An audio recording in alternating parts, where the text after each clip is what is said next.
to ask you questions.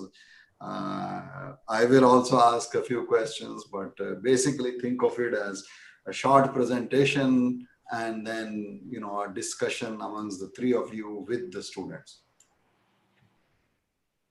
Is that? Sure. Okay, perfect. Asim Basharat here.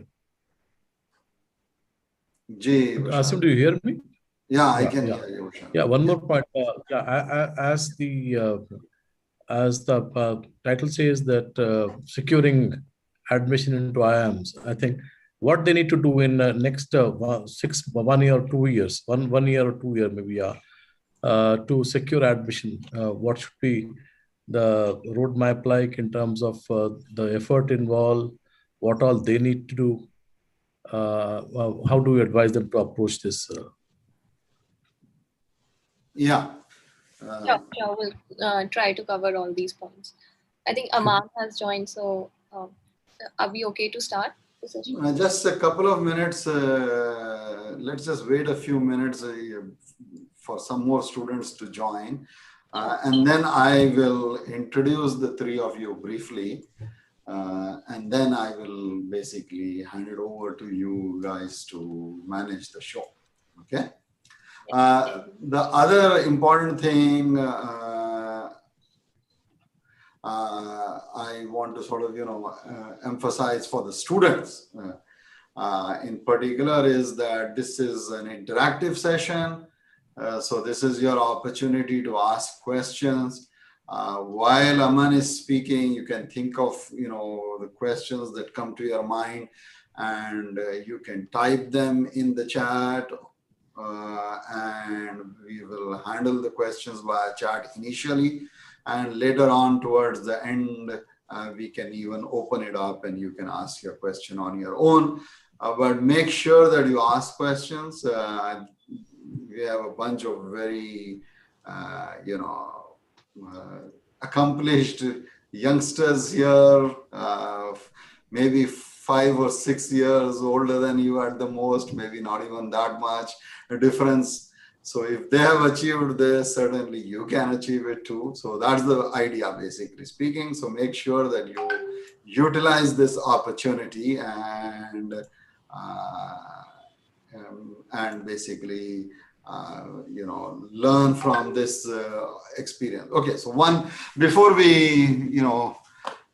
before I talk more, I guess let me just begin with the introduction. So let me start with Shaista.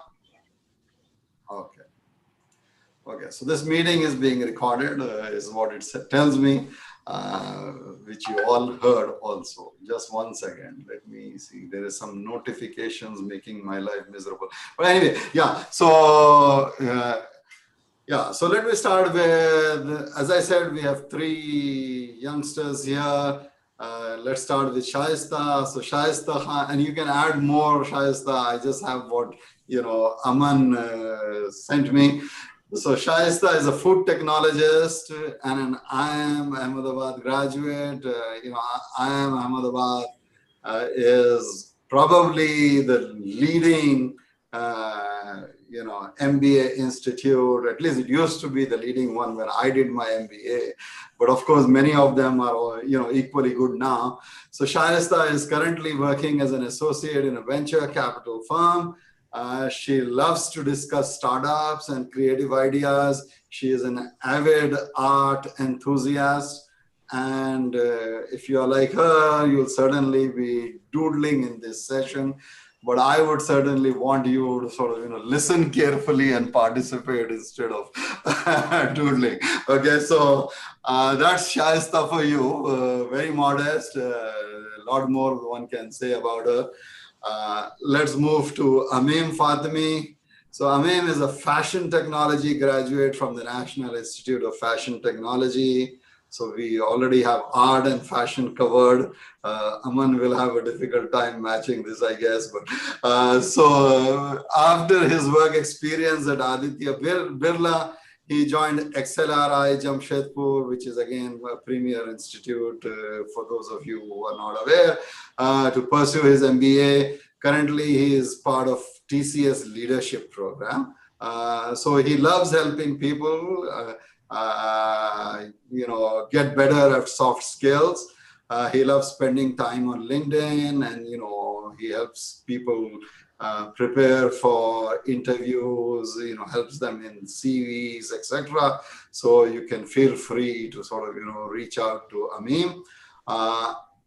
And the last is Aman Mansuri. So you can see him also on camera here. Aman, he's smiling. He's a mechanical engineer from IIT Roorkee. He worked for a year at ZS Associates in their Pune office before again joining IIM Ahmedabad for MBA. He is currently working as a senior associate with BCG, which is Boston Consulting Group. He loves reading books, which I encourage all of you to do, and listening to Havalis, which again I love doing too. So I wasn't aware of this, so maybe we have something to sort of talk about later. So Aman strongly believes in the power of education in changing lives, and wants to work towards that in the future. Another thing which probably the three of them are going to sort of talk about is that they have this wonderful website and initiative called Misal, which basically places in front of youngsters role models. So it is possible that they may talk a bit about that also, which I would certainly encourage you to do. So with that, it gives me great pleasure to have you here in this particular program. And again, for the students, remember, you can be like these three role models that are in front of you. So make sure that you use this opportunity, learn from them, get inspired, and basically do something great in life. Okay, with that, Aman, over to you. Thank you, Professor Aseem, for that kind introduction, and thank you everyone for turning it up here. It's always amazing to discuss things and talk to young people. Like we were there, almost all three of us, right? I mean, 4 or 5 years back, we were there, second and third year engineering students, trying to figure out what we want to do and having all kinds of questions.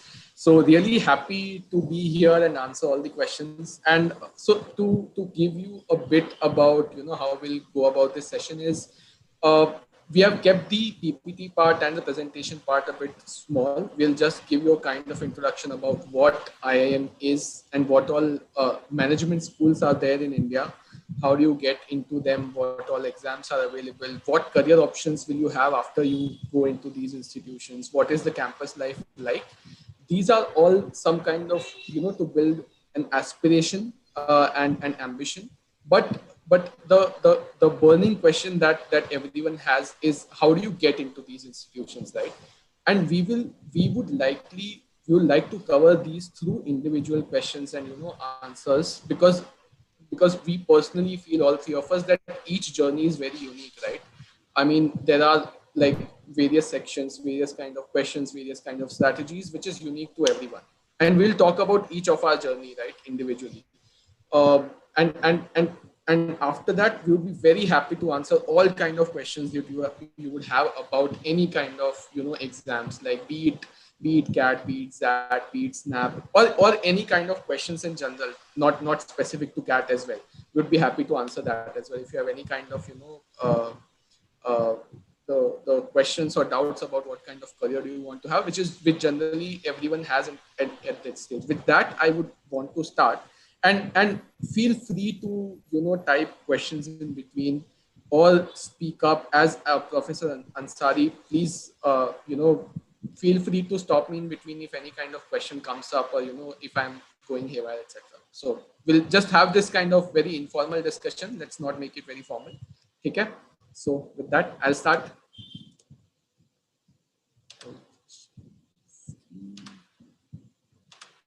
All things CAT. So first, right, I mean, I would want you to, what's common between all of them? I mean, we have all gathered here because of certain specific reason, right?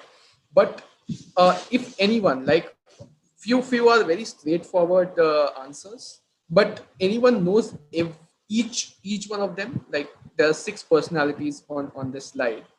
You feel free to type it out in the chat box. I just want to understand what, the kind of like the end career path that you may have after you get into these kind of institutions. These are very famous personalities from IIMs. So do we have? I'm not able to see the responses in chat. Okay, Harsha Bhogle is very straightforward, right? Harsha Bhogle. Apart from Harsha Bhogle, anyone? But okay, Raghuram Rajan. But very interesting, right? Harsha Bhogle. He is an alumni of IIMA, and right now he is a very famous sports commentator. So he is not in the field of management per se, but he is earning laurels in different fields. So pretty interesting, right? The things you can do after the graduating from these institutions. So yes, other Raghuram Rajan. Obviously, every one of us knows Raghuram Rajan. I do what I do. The others are a bit difficult, right? Anyone can take a guess? Ratan Tata. I can't see Ratan Tata here. Okay. So I'll tell you, right? The first on the top right, is Sanjeev Bikhchandani. So Sanjeev Bikhchandani is an IIMA alumni. He is the founder of Naukri.com, Jeevansathi.com, Info Ads.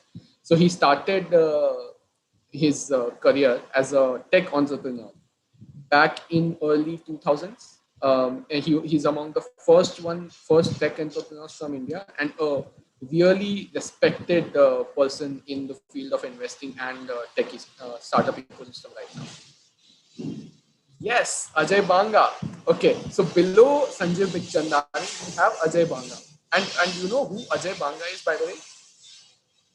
Anyone can take a guess? I'm not seeing any responses. So yes, you must be using a lot of debit cards, right? Debit cards. He's the CEO of Mastercard, right? Global CEO of Mastercard. He again is an alumni of IIM Ahmedabad. He started his journey from Nestle, then moved to banking, and then moved to Mastercard.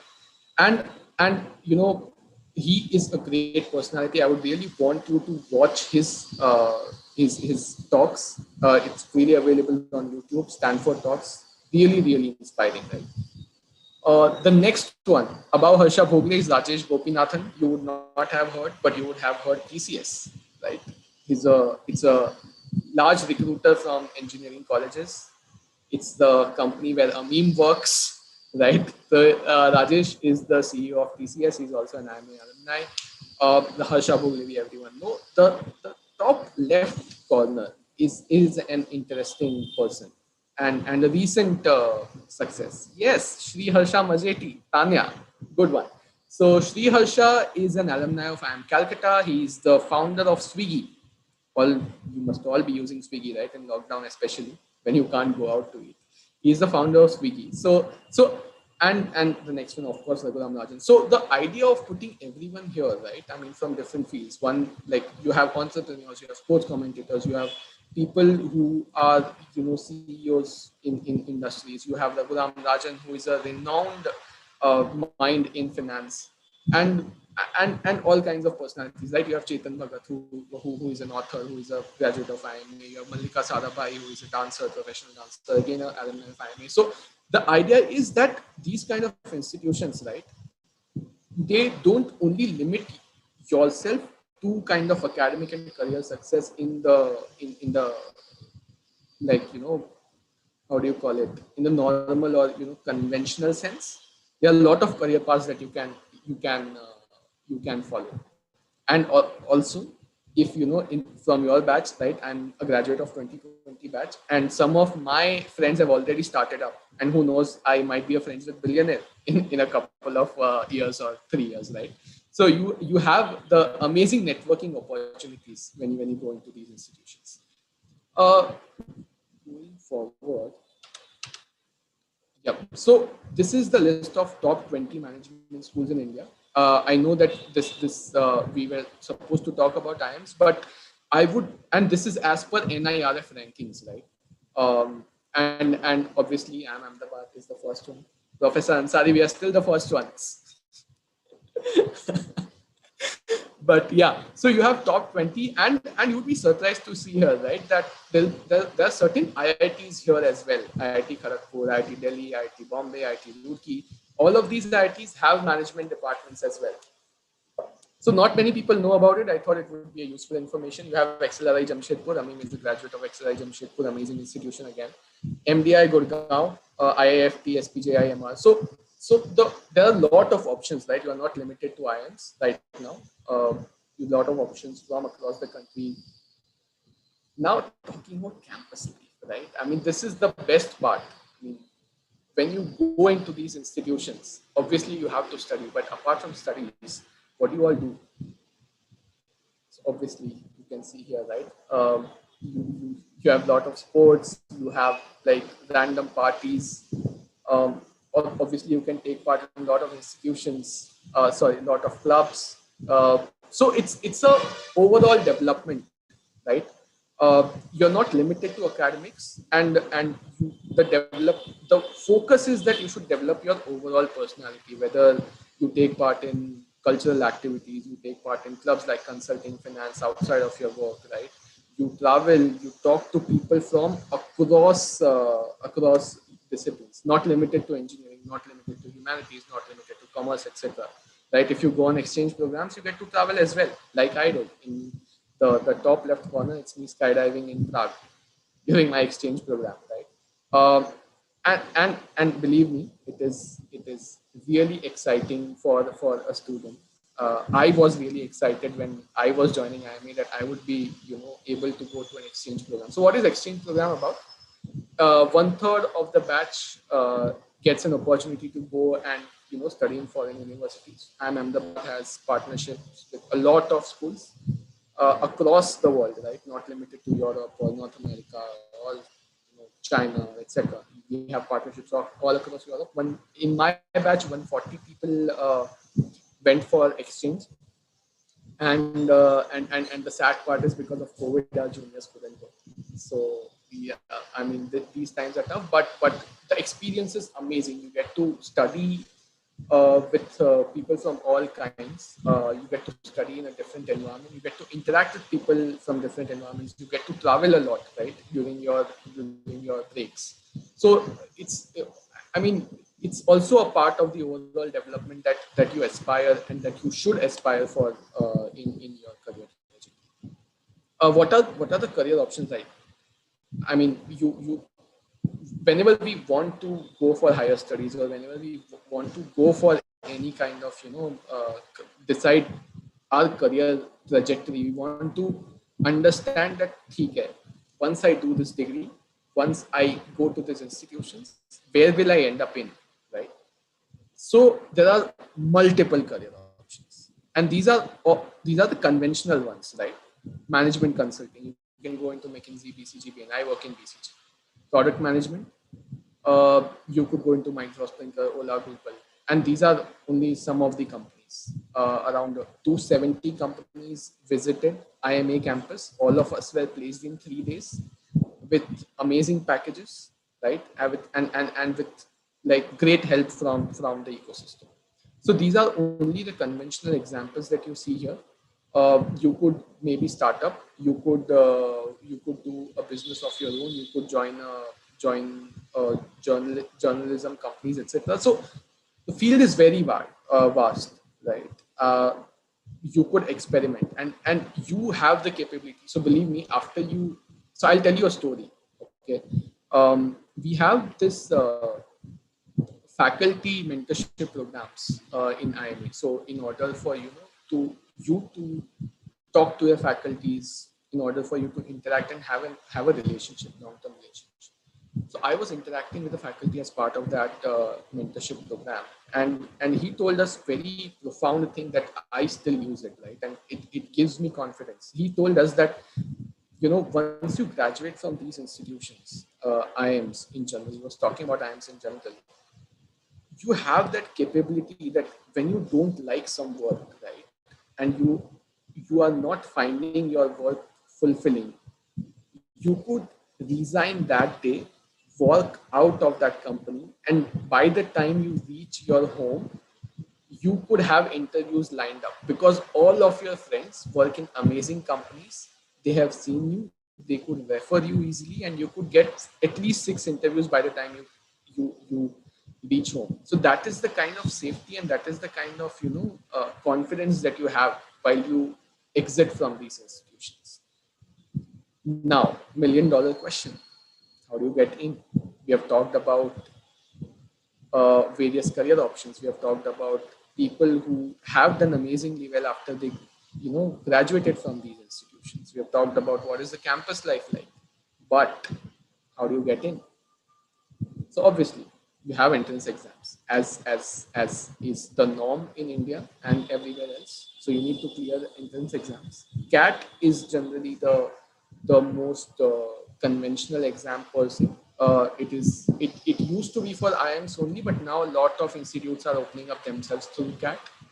ZAT is specifically for XLRI, SNAP is for Symbiosis, and IFT for Indian Institute of Foreign Trade. And there are a lot of other exams as well. These are the top 4 that were there. And you could easily Google and find information. Right? I will talk specifically about CAT right now. CAT is it's computer based. That's and conducted once a year. At the end of November, it has 3 sections: verbal ability and reading comprehension, data interpretation and logical reasoning, quantitative ability. We'll detail this once we start talking about each of our stories, right? And then you have 3 hours, 1 hour for each section. So it's not like you have entire 3 hours and you can give 1.5 hours for verbal ability, half hours for quantitative ability, 1 hour for no. You have 1 hour for each section. You have to complete 33 to 34 questions, depending on that year's format. Right? Format keeps changing, depending on which IIM is conducting the exam. So CAT is a qualifying exam, right? You need to qualify that exam in order for you to appear for the interview. So interview is also a part of the criteria of you getting admissions. So what is interview about?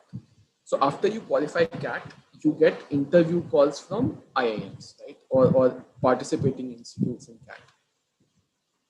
And these calls are for you appearing for interview. And the interview, what is it about? It's generally a 20-minute in-person interview.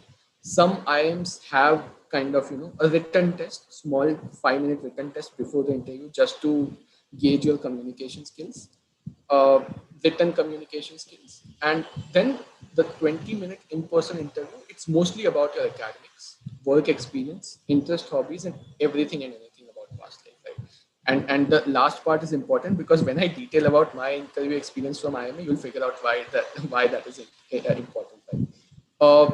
And so, yes, so what we'll do is right now, one by one, we'll talk about each of our preparation strategy for each sections and how did they prepare for interview, right? We don't have a slide for that, but we'll go one by one. I'll take first slide. So I started preparing for CAT in my 3rd year of engineering. In let's say in January. And the exam was supposed to be in November. So I started preparing in January. I joined a coaching institution at Roorkee, Career Launcher. And so we had like a couple of classes every weekend, right?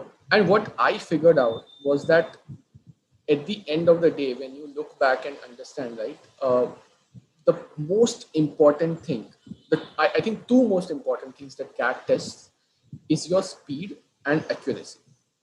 Right? That's the only 2 things, speed and accuracy. The questions, if you are given like 4 hours or 5 hours for the question paper, you will be able to solve almost 90% of the questions if you have done some amount of practice. So it's not tough, right? What is tough is doing that in the time limit and being accurate about it.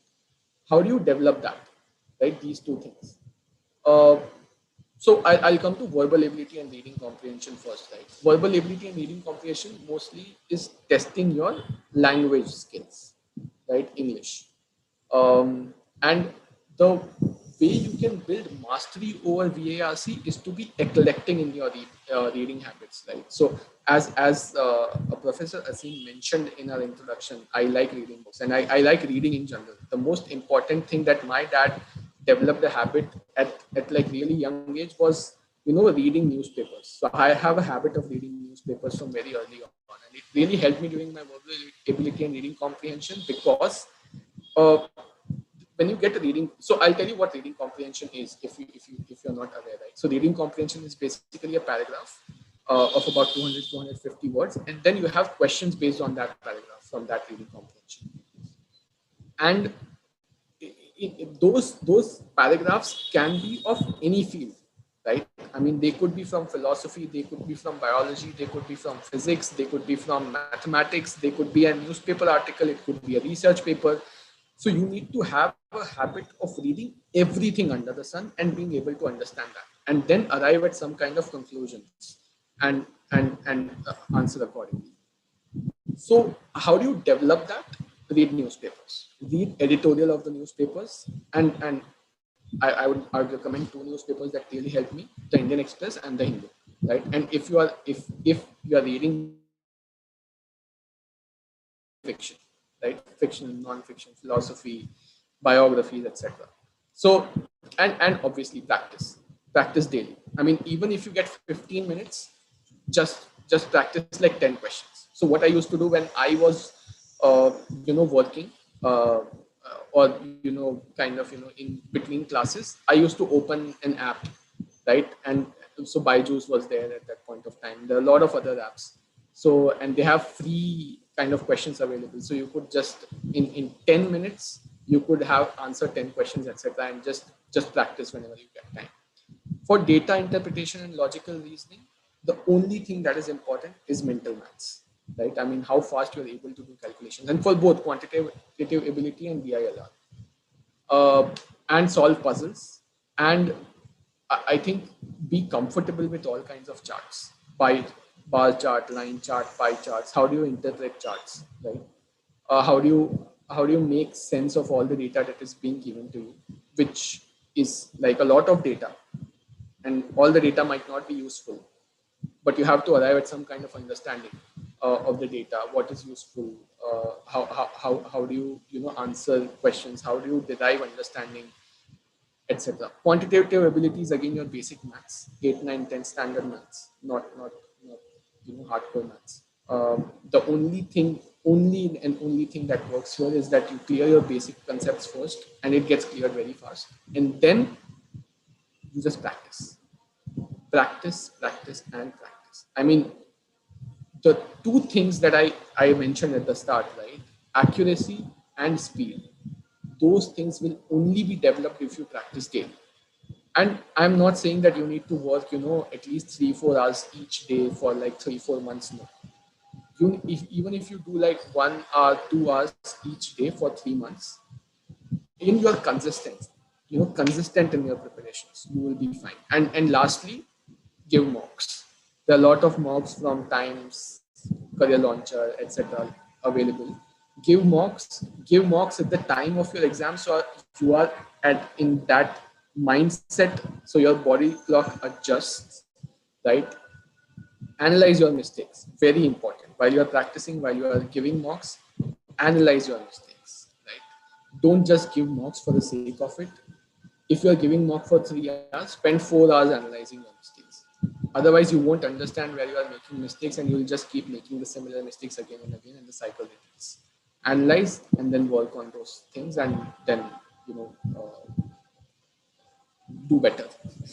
So that was my kind of, so how it ended up for me, right? I mean, I took CAT at the last year of my undergrad, and cleared it, got admission into IIM Bangalore, but didn't join because I was not prepared whether I want to do an MBA or not at that point of time. And I again took CAT in next year, cleared, and then I was kind of sure that, okay, this is what I want to do, cleared IIM Ahmedabad and joined again. So both the times I could only clear because I was consistent in my preparations. I did not give like large amount of time but I was consistent. I could practice half an hour each day. I would practice half an hour. If I could practice 1 hour, I would practice 1 hour. But just being consistent is very important. And about interviews, right?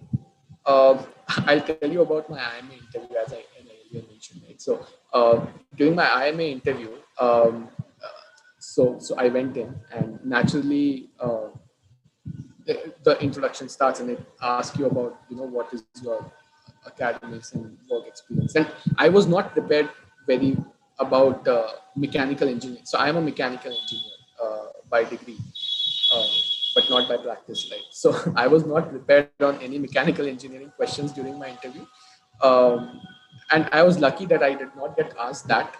But right, my entire interview revolved around where I was from, right? So I had lived in 3 different cities by then. Kalol, which is my hometown, Roorkee for my undergrad, and Pune, where I was working. And the entire conversation revolved around my understanding of these cities.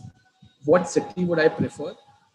And what was the reason behind my preference, right? So and the second was my love of books, right? I mean, I mentioned that I like reading books, and fortunately one of the panelists also loved the same author as I loved, right? And we had a good discussion, 5-10 minutes discussion about why we loved that particular author, and what kind of books do we like to read, etc., right? So when you go in the interview, have a perception that your entire life anything could be tested, right? And you should have a sound understanding of why you made that particular decision. you know do you observe your surroundings or not? What kind of interests and hobbies do you have, and why do you have them, and why do you love them, right? And I mean, it's not difficult. At first, while I was preparing for my interview, it looks like a mammoth task, right? But you also get a deep understanding of yourself and your interests while you are preparing for these kinds of interviews. So it really helps as well. Over to Amin or Shaista. I want to go first, talking about their experience. Okay, so I think I'll go. So talking about CAT, so during my graduation, I wasn't sure at all what do I want to do as a next step in my career. So I knew what my IIMs have, career path my IIMs have taken, but I wasn't interested in any of these. And during that time, during my third year, there was a buzz about entrepreneurship. So I got interested in entrepreneurship a lot, but I was sure that I'm not ready to take something on my to take something on my own. So I I joined an incubation center offline. So it wasn't a part of through the placement committee. I got it off campus. So yeah, I got into IndiGram Lab Foundation. It's an incubation based in Delhi. And the founder of that incubation center is an IIMA grad. And the person that I was reporting to was from FMS, and another manager was again from IIMA, and there was someone from IRMA. So I really liked that job. I enjoyed a lot working there, and people were nice. I networked a lot with the booming startups and entrepreneurs, and learned a lot. So I really liked that job a lot. And so, but there I could sense that if I want to grow within this industry, I have to have this another degree to take to step ahead. So that's when I started preparing for CAT, and I did it with along a full-time job. And since my Saturdays were working, I couldn't join any institution. There's no institution which provides classes only on Sundays. So I couldn't join any institution, any coaching institution. I prepared on my own. So coming specifically to sections, so for verbal ability, I think Aman said it right. So your reading speed and your understanding of the content, what you're reading, is very important. So what I used to do, I used to pick up those the same newspapers, the editorial or any editorial part of the Hindu or any other newspaper. I chose the Hindu. So I used to travel in metro, and I had this 20 minutes ride from my home to my workplace, and I used to pick up just one section of the editorial. I used to read it thoroughly, and after reaching at my desk in my workplace, I used to write about it. Like, I used to summarize the article in my own word, just to get the sense of how much I really grasped from that article and how much I understood uh, from that article. And then I used to compare that. Have I covered all the points in the article, or is there something that I missed out on? So I did it for a couple of months. My reading speed increased. I could comprehend everything fast and in a very effective manner. So that's the only thing that I did for verbal ability, apart from giving the mocks. And for data interpretation, again, I didn't join any coaching institution, but I bought this mock test series. They have a complete mock test in it, and they also have sectional wise tests, and they also have some very mini versions of these tests. So on data interpretation, what I used to do, I used to wake up, and my first job, even before brushing my teeth, was to solve a data interpretation problem. So yeah, that's what I did in data interpretation. And then quantitative ability, I referred a book. I studied it from a book. I'm sorry, I'm forgetting the name of the book. It's a very Arun Sharma, is it? Arun Sharma, exactly. Yeah. So I referred to that book. I used to solve questions from there. There are different level. There are questions with different level of difficulty. So I only solved level of difficulty 1 and 2. I never solved it. I never went to the third one. I know that I'm gonna miss those questions even if even if they came in paper. So I never ventured out there. So I only solved the question up to difficulty level 2. Yes. So that's what I did for each sections. And I gave mocks. I gave a lot of mock papers. I started with my preparation with giving mocks, and I remember my score in my first mock test was just 24. It was only 24, and I raised it to like 110, 20, and I used to give a lot of mocks. So that was my only preparation: giving mocks and doing these exercises side by side, giving mocks and then analyzing them. I used to spend my breaks at work, analyzing my mocks. So I used to give the mocks at home, and I used to analyze them at my workplace. So yeah, that's my preparation for CAT.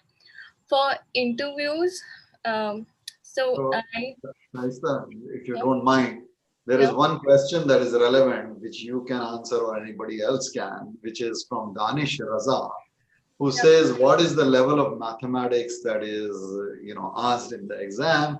Is it like the 10th grade math that we studied? Is it very basic, or is the level higher than that? So, you can answer it, or anybody else wants to take it on. Yeah. So the level is up to 10th standard. So it's not very basic, but it's not very tough as well.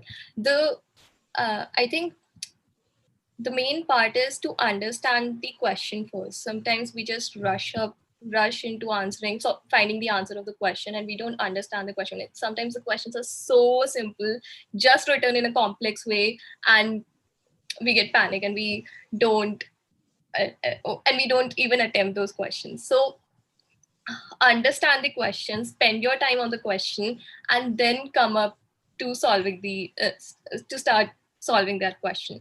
And trust me, there are some few basics. There are some few set of questions that come in CAT, and not beyond that. And I think the Arun Sharma book covers it very well. And join these groups called. I joined a group from there's a site called pagalguy.com, and you can join random groups groups of kids who prepare for CAT. So I joined this group and I posted these questions, and a lot of people who are there to help you in understanding the approach of each of how they solve this question. And even if you just Google the question, there'll be there'll be several links which can tell you how they tell you about the approach of the question. So there are few shortcuts to solve certain types of questions, and you'll understand those once you start preparing. So in quantitative ability, what more I started giving these mocks, and what how these mocks help me is understanding my strengths and weaknesses.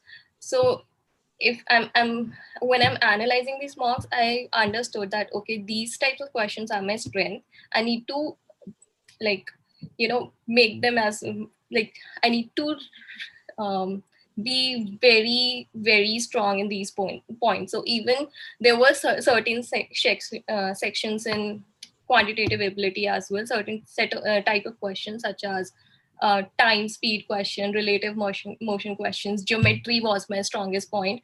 So uh, I even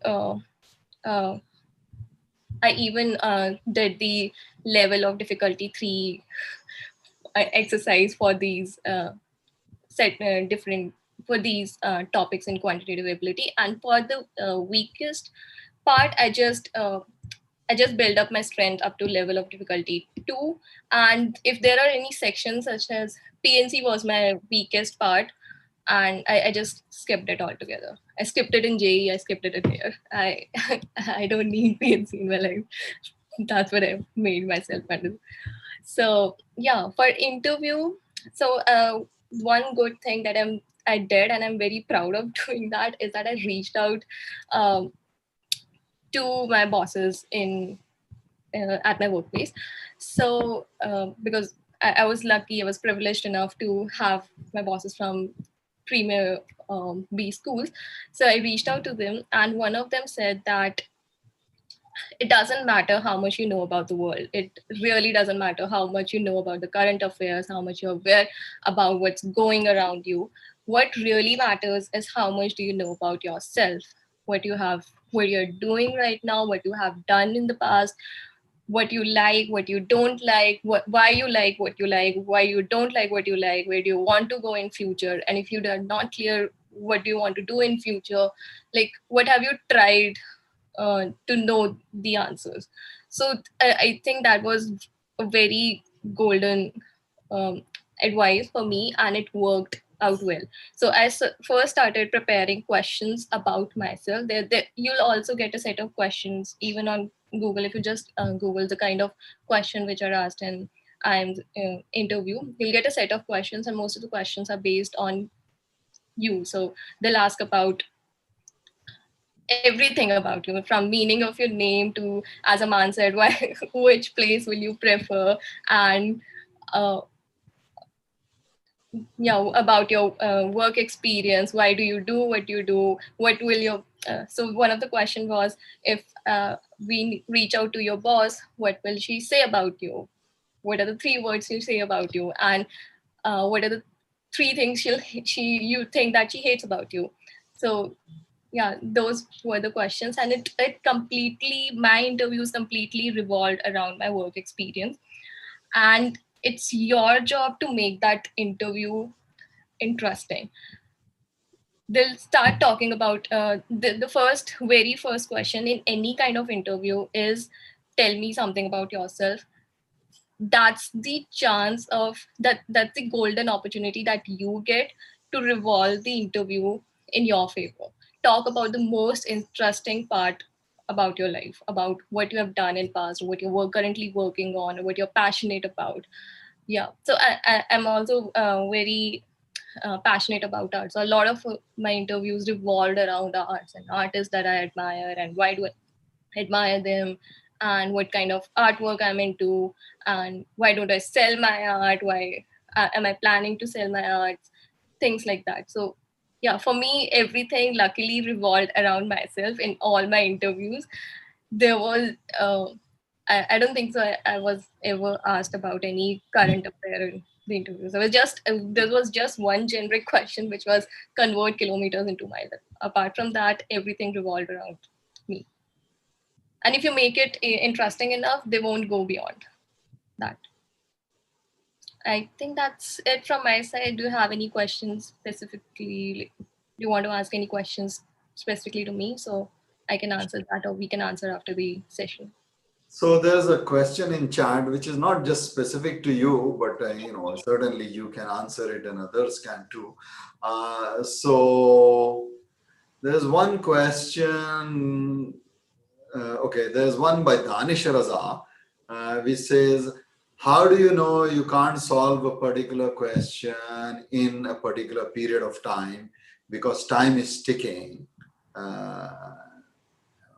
So basically, how do you do time pressure, I guess, is what he's talking about. Danish, I think give mocks. That's the only way to know the answer if you can handle that kind of stress. In one of these groups that I joined, preparatory groups that I joined, so there was some person who wrote that if the exam is for 3 hours, you need to learn how to sit for at least 4 hours in one particular place and use your mind to the fullest extent at the same time. And you need to do that. Like if you're prepared, so his advice was if you're planning to give a mock at 3, sit at 2:30, start the mock at 3, complete it by 6, sit till 6:30, and then leave. So you need to make your body accustomed to that situation, and you have to use your mind to the fullest. And when it comes to quantitative ability, it's the last section in CAT, last or first.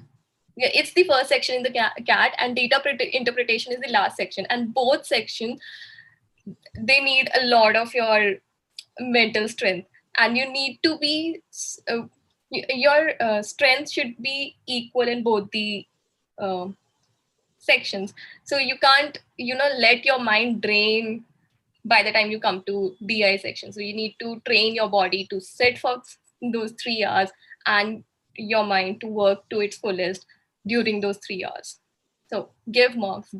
I gave around 35-40 mocks during my entire course of preparatory time. So yeah, give mocks, and you'll know about, you'll figure out that yourself, what you like, what you don't like, what you're. And analyze those mocks, please. Analysis is the most important part. Until you analyze your mock, you won't know which part you're good at, which are the parts you need to work upon.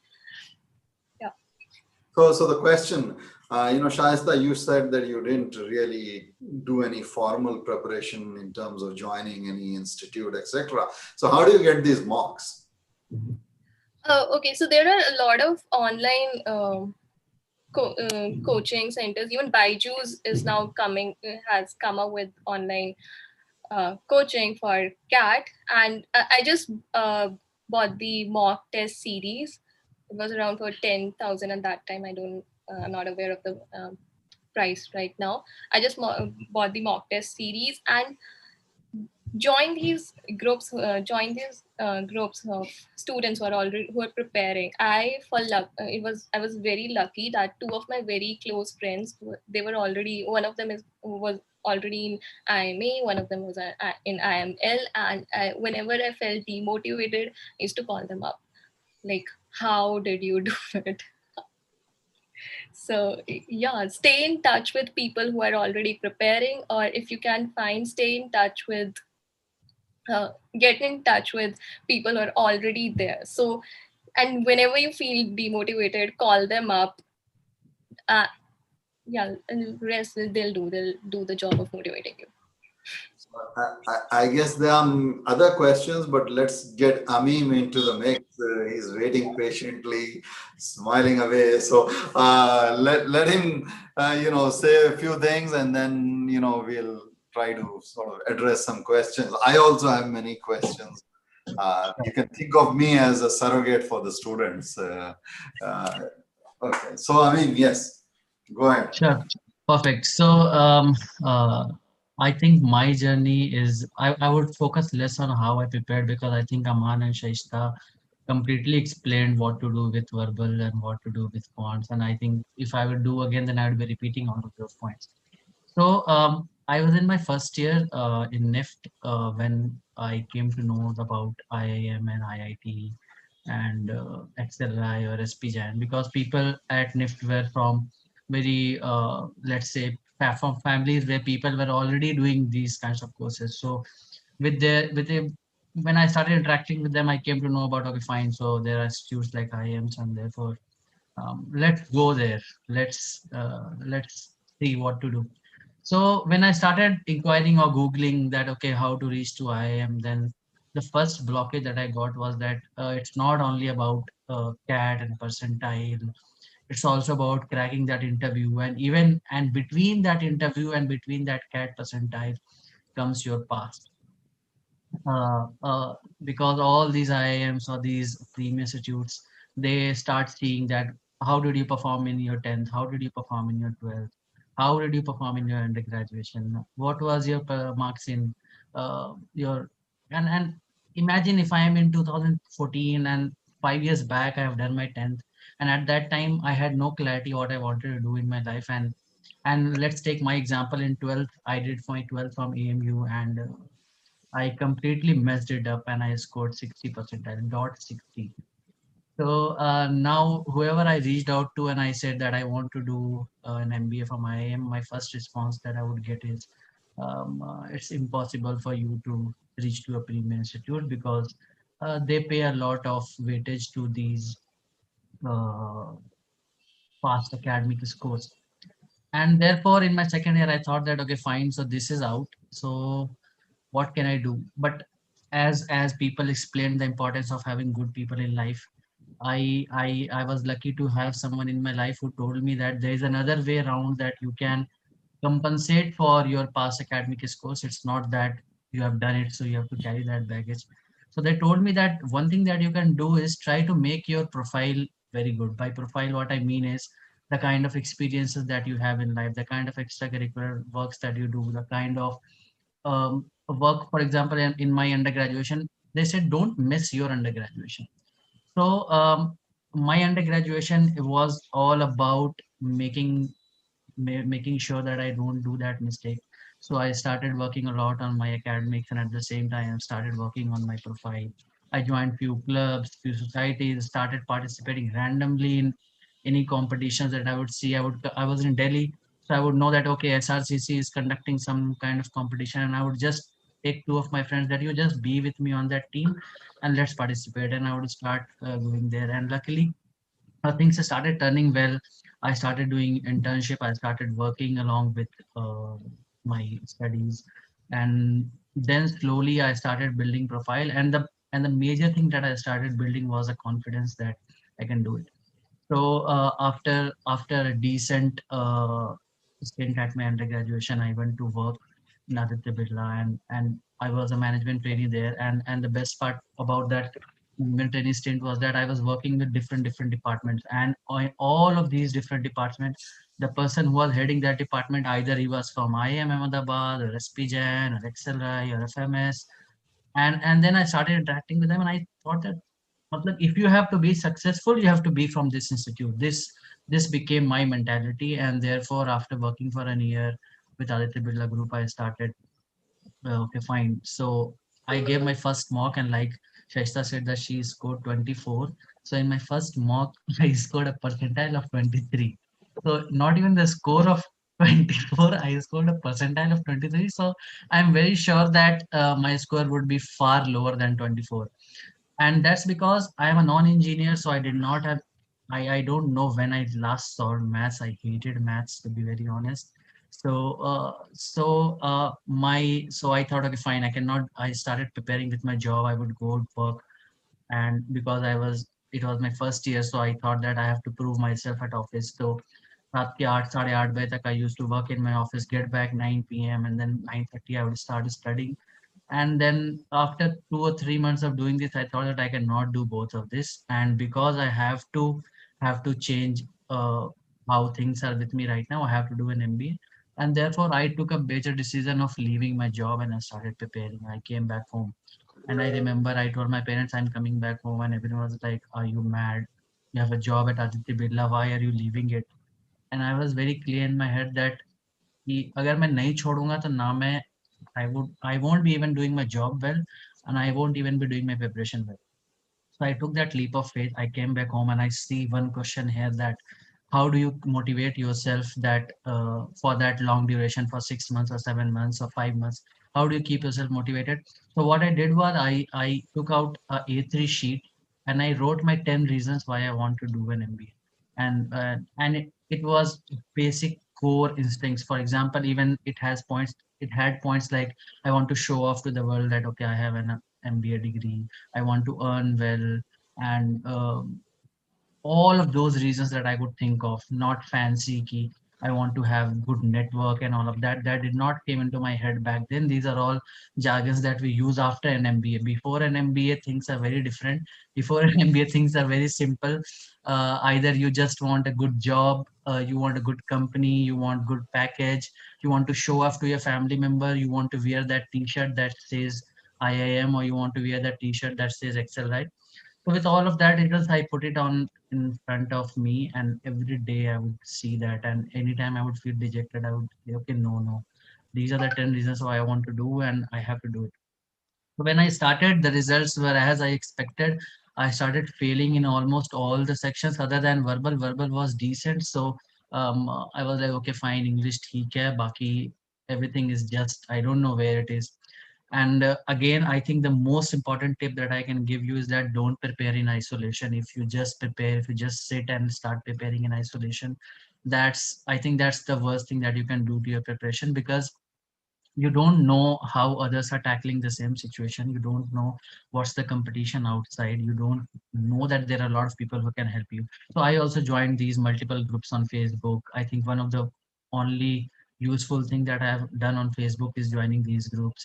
And then Pagal Guy is one website. If you're not aware, Pagal Guy is an amazing platform. So I joined that platform, and then from there what happened was that I started solving question, putting my answers in comments, and then slowly few people started seeing that okay, fine, this guy is diligent, har din answer dalta hai ye banda. So one of them asked me that do you want to be a part of our study group, and I thought, wow, someone is recognizing me for my poor mathematics and inviting me to their study group. So I joined it, and I think that's the most beautiful thing that has happened to me in my life, because I got someone who was struggling with verbal and I was struggling with DI and quant.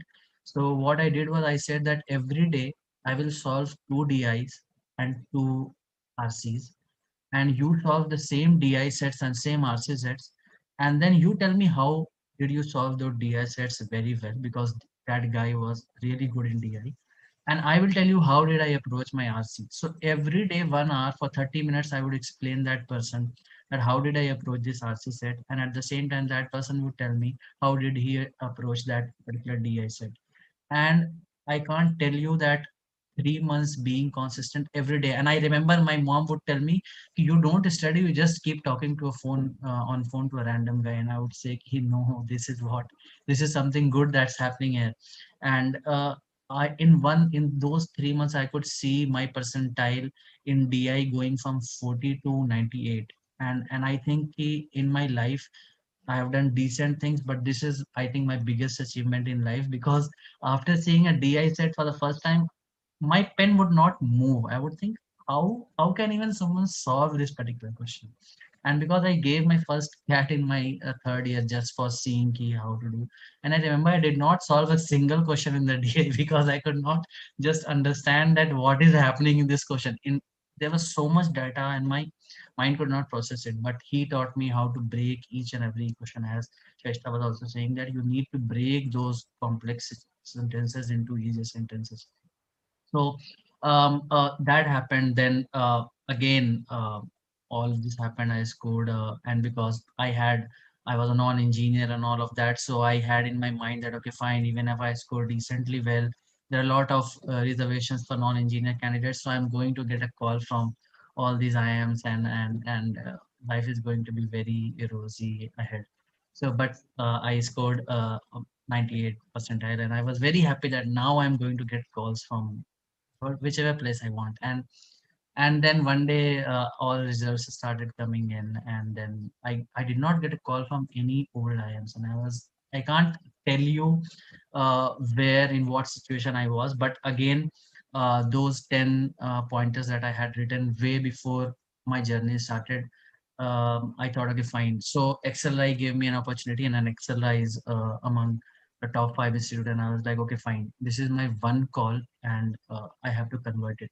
So when I went to my interview, I remember I was just sitting outside my interview in the waiting room, and in that I had a decent score. I had 95 percentile. So the person sitting next to me in that waiting room, he asked me, "What is your percentile in that?" And I said 95.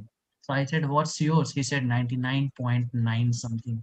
And he told me कि भाई तेरा तो बहुत मुश्किल है होना. I was like, bro, I have got rejected so many times that even if they reject me one more time, it's not going to add a lot. So I went into my interview, and my entire interview revolved around why did I score 60 percentage in 12th? And my interview duration was 54 minutes. And out of those 54 minutes, 52 minutes I was asked why did I score 60 percentage in 12th. And I remember that that's the most meaningful conversation I think I have had in my life. And those professors, when I went to college, they remembered my interview really well. And my only answer was in first line that yes, I accept that I did not study in my 12th.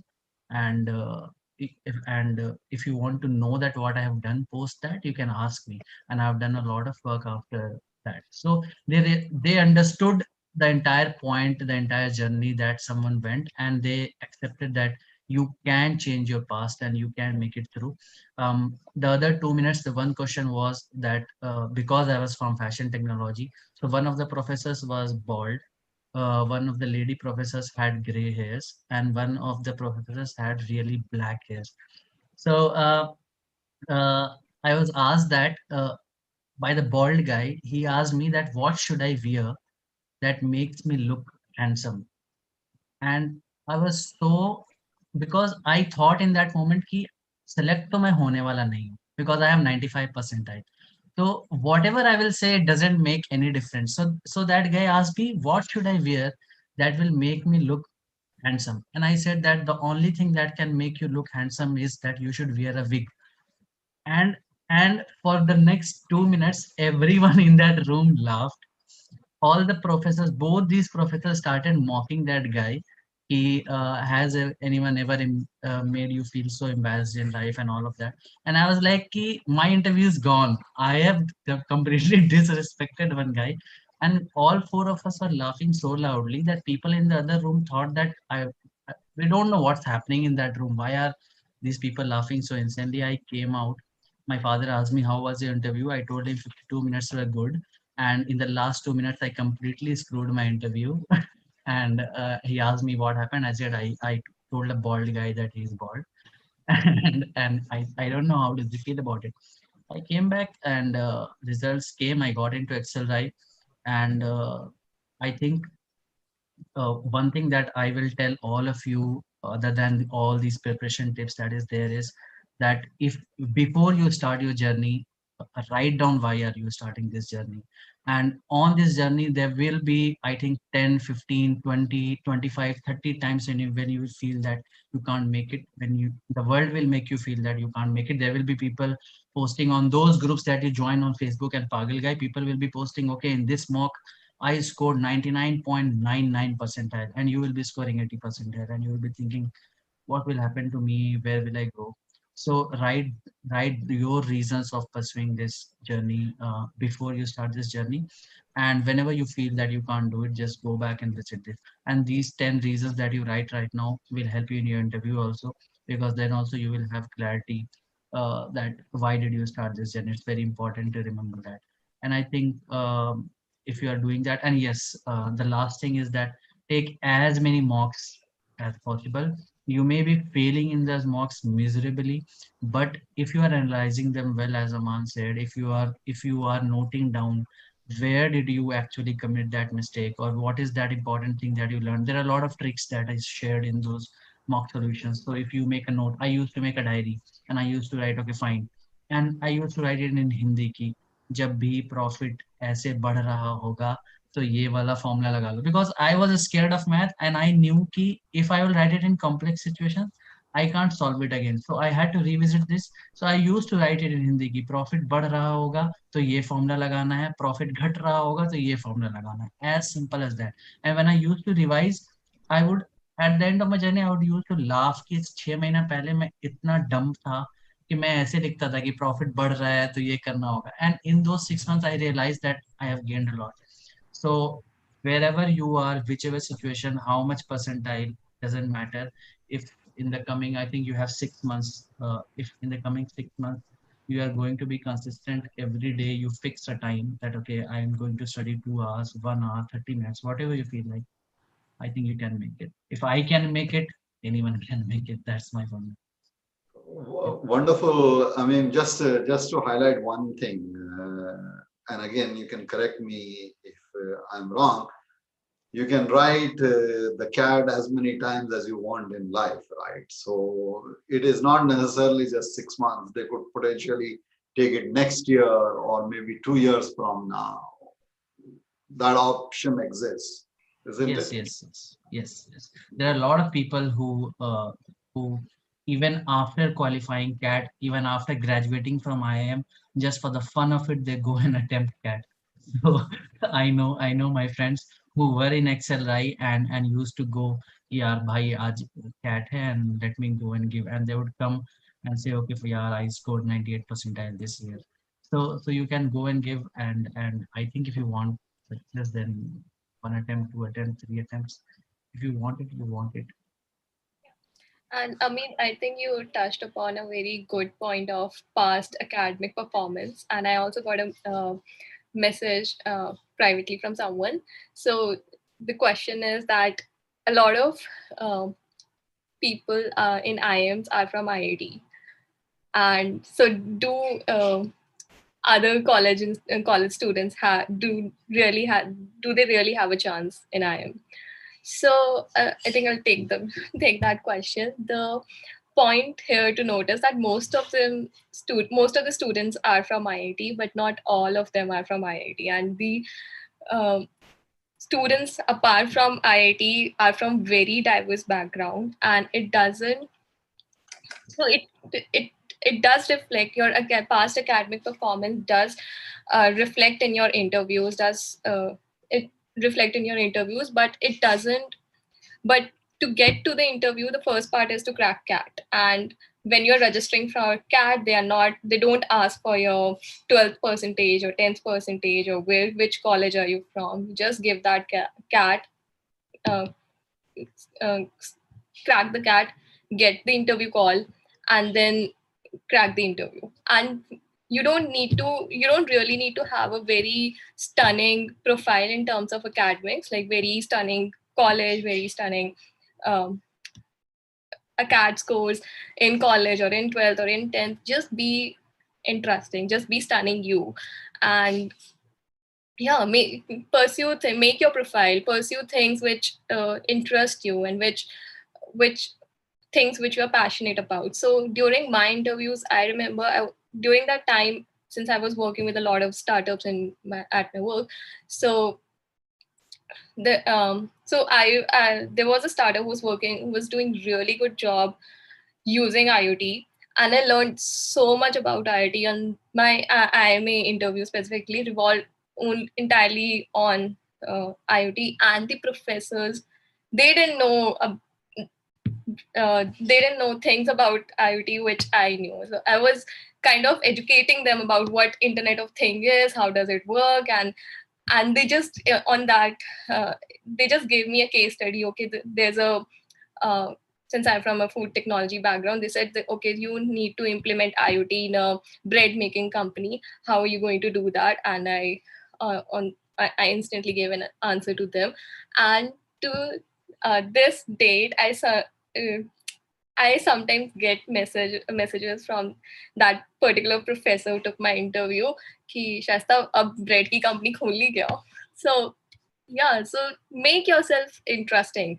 Make people make yourself so interesting that people want to know more about you. They want to talk to you, pursue people on LinkedIn, ask them questions, to like ask them to mentor you, ask them to uh, tell you about things, tell them that they're working on a very interesting things and you're interested to know more you're, about it. Ask them questions, ask them to connect on a call and answer your questions. Yeah, and people are willing to do it. They are willing to help you out, they're willing to mentor you. Just you the only thing you have to do is to reach out and seek guidance and seek mentorship. I have a question for the three of you. By the way, on this particular call, we also have Roshan. Roshan is one of the mentors at CETI, and he is a recent, graduate from ISB, the Indian School of Business. And he may have something to add to the conversation. So I've asked him to feel free to join in the fun whenever he sort of, feels like. One question that I just wanted to highlight something based on the group of students that we have assembled here. So these students are mostly from, all of them are engineers. And so quantitative ability is probably not going to be that difficult for them if they put in the effort, do the mocks, etc. But I think verbal ability is a challenge, which is a little bit difficult to overcome in a short period of time. So imagine a scenario, and I don't know, how relevant this scenario is, but imagine a scenario wherein somebody hasn't really read any book apart from whatever course books students read. I don't think they read much these days, but anyway. So imagine you haven't read anything in, say, last 3, 4, 5 years. And so reading comprehension is a challenge. How do you overcome that type of deficit? And do you think, this talk is even meaningful if somebody is willing to change their life and, put in the effort? Maybe it takes a couple of years to sort of, turn around one's life. So do you think, how do you in particular handle the verbal ability challenge? I think I'll go first with this one. And based on my experience of how I started reading, right? Not particularly for CAT, but how I started reading in general. And I had mentioned, right, that my father instilled in me the habit of reading newspapers. And how it started was he would give me sports section of the newspaper first, right? So start reading whatever interests you first, right? Whether about art, whether about history, whether about philosophy, anything. I'm damn sure you would be interested in something, right? About sports, about fashion, if you are interested, about startups, if you are interested, about community, you are interested, right? You would be interested in something. Start with that and spend some time reading that, and then try to branch out in like nearby things, right? And when I started reading books, I started reading like mystery or thrillers, right? Pure fiction, which would like 120 pages, 200 pages, and one sitting I'm done, right? Not 500, 600 pages book. But start with absolutely basic books, absolutely basic things. You don't need to start reading Shakespeare when you are starting your reading habit, right? You need to start by A, B, C, D, and then you need to progress to alphabets, and then you need to progress to sentences, and then you need to progress to certain paragraphs, right? And that is how you start. So start with things that you are really interested. That is how I developed my reading habit. And with books as well, I started by reading, mystery thrillers, and now I'm reading like all kinds of books available, right? So, and I realize that it's a 5-6 months journey, but if you are focused in improving that particular skill, right, I think it can definitely be done in 5-6 months. And just based on reading newspapers, you have all kinds of articles available in newspapers, right? You have lifestyle articles, you have sports articles, you have philosophy articles, you have political articles, you have the science and tech, business, etc. So it's one-stop shop for all your reading habits. So I really, really, really recommend start reading newspapers. Amim and Shaista, if you have any other things. Um, I think my approach in life in general has been that whatever you are scared of, just do it. Like you don't know, so your English is weak and you want to make it, you want to be fluent in the language. Just practice it. Read books, talk to people in English, and make your friends talk to you in English, and listen to, watch English movies, watch English episodes, watch Netflix, binge on it. Really, it helps. And yeah, would listen to podcasts. There's so many things. Watch any YouTube videos, follow any English speaking YouTuber. So do those things. If you want to learn how to write it, write a page daily. If you want to increase your reading comprehension, read a page daily. Make it 2 next week, make it 3 page next week. So yeah, whatever you want to learn, just do it, and by doing you learn it. Okay, so that's one. There are a bunch of questions. Danish Raza has asked a few. We'll ask him in a minute or so to, unmute himself and ask the question instead of me reading the stuff. But I have one question, fundamental question that I want to ask you guys, which is, कि भाई करना क्यों चाहिए IIM? In the sense that, we have these students, they are computer science geeks. Maybe they have, a good life awaiting them. Okay, some of them maybe are not from computer science. So what is it that the IIM or the MBA, the ISB, the XLRI, the IMT, whatever, what does the good MBA education give you, and how can your life be transformed? Okay, so we have two types of students here. One is somebody who finishes engineering, gets into the Infosys and TCS of the world, maybe gets a 5 lakh package or a 6 lakh package, and now suppose you want to somehow tell these students you can do better. Can the three of you somehow convince them that this is an effort well worth the sort of, the reward is well worth the effort in some sense? okay, maybe I would like to go first. So I think the first thing, let me be very, very blunt, and let me be very honest with you, is that the salary that I used to draw in Aditya Birla Group is my tax paid today monthly. So that is the first incentive I think everyone has. Maybe after MBA, we try to develop it and we try to say it in a very, let's say, in a different fashion. But to be honest, when my first salary came post MBA, the tax that I paid was actually my salary that I used to get when I was working with the Birla Group. So that's the first thing. That is first thing, that you get a very good start. What I believe in life is that your entire career is like a, it's like a nilami, that you enter into a nilami, and everything starts with what's the base price that what's the base price of you that is set. If it's 5 lakh, people will start bidding from 5 lakhs.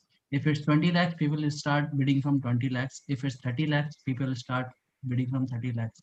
So what is the base price that you set for yourself? Because once that base price is set, it's very difficult to change. So even if you switch a job, so again, the next company that is hiring you starts bidding on the CTC that you had in your last company. Right now, people actually ask you to fill what's your last CTC in the form. So everywhere it's about the base price. So for me, it was, I worked for 1 year and I realized that the kind of effort that I'm putting right now in my job, I can put the same level of effort and draw a huge salary. So why would I put in so much effort and draw less salary? So that was my first motivation, which where I started preparing for IIM. The second biggest motivation for me was that in my final year of NIFT, I got an opportunity to represent India, and I went to Maldives. And in this delegation, which was selected by Government of India, there were people from 50 best institutes of the country. I think NIFT would be the least one in that college in the order of important. So people were from IIT, people were from IIM, people were from Rajiv Gandhi National Institute of Youth Development, people were from FMS. There were people who were pursuing their research from Indian Institute of Science. And when I talked to them, I felt that I don't know so much. These guys, I don't know what these guys are talking. There were people who were discussing Raghuram Rajan's book and his economic policies and how he thinks about it. There were people who were talking about why the stock market crash happened and how did someone predict it so much earlier and all of this. And I used to feel that I'm not part of this conversation. So there was a guy from IIM Ahmedabad itself, and I asked him that how do you know all of this? So he said, I just sit in my class. There are a lot of people like you are listening me talking right now. There are a lot of people who talk around me. So I have just captured one bit, two bit from each of them, and then now I know all of it. So then I realized that for me to be in that circle is very important if I want to move forward in my life. So being an exceller, I think today I knew nothing about stock market. I would have never known anything about a stock market or how to do an SIP and how does compounding work and all of that. But my seniors, they used to discuss it all the time that, okay, fine, this is the loan, huge loan that we have. And yes, one important part of your MBA journey is also the loan that you will take. So how can we take off that loan? Where should we invest? So a lot of things I grasped. I started. I was a part of a student committee. I was heading that student committee in XLI.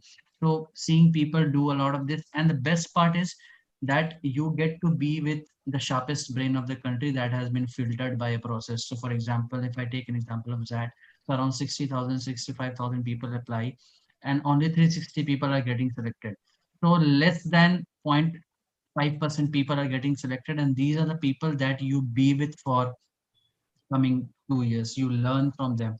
So for me, and I think for every one of you, the biggest motivator should be that the other 359 people that would be there with you will be better than you, and you can learn from each and every one of them. And that 2 years of learning from those better 359 people is something that I think should motivate everyone for going to IIM or XLI or any such institutes. Yeah, So I Professor think, Ansari, I'll just want to. Roshan, please, yeah, go ahead, please. Yeah, thanks, Amim and Aman, for giving their perspective. I just want to give a different perspective on this, just to make sure the students are well aware of all the options that they have, because especially the crowd that we have are tech companies, which are on par with, of course, the MBA graduates, whatever they are getting out of MBA after placements, right? To just take a step back, I just want to add that there are different kinds of people who are looking for an MBA. So the first kind is one, they do not enjoy their current role and they want to explore and shift to a managerial role. And the second category is people who just want to Roshan, we are having a difficult time listening to you. Some audio issue. get a master's degree and they're not clear.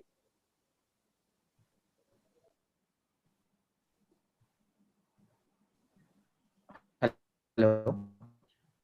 Roshan, yeah. It's a bit difficult to, I think the connection is not good or the audio is giving a problem. I'm sorry. I think my internet is patchy today. Yeah. I think I got the crux what Roshan is trying to say. I'll would like to elaborate on that, and if I miss any point, Roshan, you can pitch in then. So, you should decide whether you should want to pursue MBA or not, based by weighing all your options, right? Because things are not same as they used to be 10 years ago. They're not very degree focused workplace, and Google has stopped hiring based on the degree. It's the industry, the job um, environment is all more shifting towards skill based hiring, right? So focus on what kind of work do you want to do, what kind of career path do you want to take, what skills what skill set are required to pursue that career path, and if one of the skill set, and if those skill set you can attain those skill set through MBA, then only go for MBA, because you really don't need an MBA to chart out a career path which you want. And there is money in all the industry. Money is everywhere, and more than money, it's important that you trust me, we all three discuss about it every day, that पैसा तो ठीक है, पर जो job में दिमाग खराब होता है because we are not enjoying the work we are doing, वो different level of stress, and trust me, you don't want to take that stress at all. So try to figure out, ask this question to yourself again and again, what do I like, what do I want to do? Or I know it's a very basic question, हर कोई बोलता होगा, but then it's a very important question. Keep asking yourself, क्या मुझे इस काम में मजा आता है? Will I be able to do this work again and again every single day for years? So ask that. And just to give you an example, how people are performing without even an IMA, my younger brother, he's working in Amazon. He has a package of 60 lakhs. He is a computer science student, got into Amazon right after graduation, and yeah, he's earning well. And there are my batchmates as well from food technology background. They did some course in coding, or from different sources, Coursera or some university or some vocational institution, learned coding, learned about AI and ML, and they are working at good places with a decent package without having an MBA. So weigh your option. There are a lot of things that you can do. MBA is not just one option, but it's a good option. Do it only if you want to do it.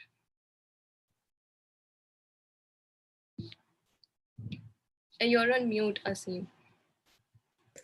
Sorry. Yeah. So I think at this time, maybe we should just bring in the students who want to ask a question. Instead of me trying to look through this busy chat window here. I know Daniel had a question. So maybe Daniel, you can ask one. And after that, Danish Raza had some questions. We will just open it up one by one. Let's try to get in the questions. So Daniel, do you want to ask a question? Yes, sir. Yeah. Sir, actually, one of my friends had a question, but she could not join the chat, join the session due to some network issues. She asked that if she had a gap of 4 years between bachelor course and intermediate, due to some unintentional reasons, like leaving the college due to some problems, and then joining Jamia Millia Islamia after clearing the entrance exam as a BSc student, and now she wants to prepare for CAT. So she had a question like, will her gap of 4 years affect the interview or not? I think I'll take that. So the gap at any point of your life, right? I mean, after your 12th, after your 10th, after your undergrad, whatever gap you have, if you have good reason to explain that gap, it will not be a worry at all. You just need to be sure, as we mentioned, right, in all our stories of interviews, you just need to be aware, and you just need to have sufficient reasons for all of the things that you have done in your life.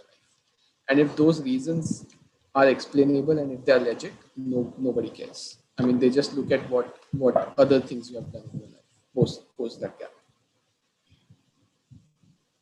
And also, I can give examples of people who I think were my batchmates. I know 3 of them personally. All 3 of them took a gap of, one took a gap of 3 years and the other took a gap of 4 years each. They're preparing for UPSC after their graduation. They could not clear the UPSC, so they came and they cleared that and they joined in. And all 3 of them are working in the best of the best companies right now. One is in Tata Administrative Services, one is in Mahindra Group Management category, and one is in ITC.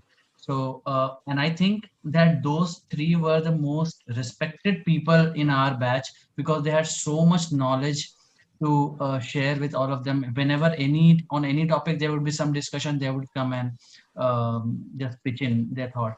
So they could explain, as Aman was saying, that they could explain that yes, I could clear my pre 2 times, but did not get into mains, or I could get into mains, did not clear my interview. So the interviewer is also a human, so he understands that okay, fine, this is the reason, this is the legit reason, and fine, that guy is or girl is trying to make a change now. So it's okay. And the reason can be professional, it can be personal as well. I don't know if you relate to it, but I know a lot of girls, they are forced to quit their education. I know a lot of girls personally because of some family reasons. You can give that reason in your interview, and it is pretty well accepted because people understand.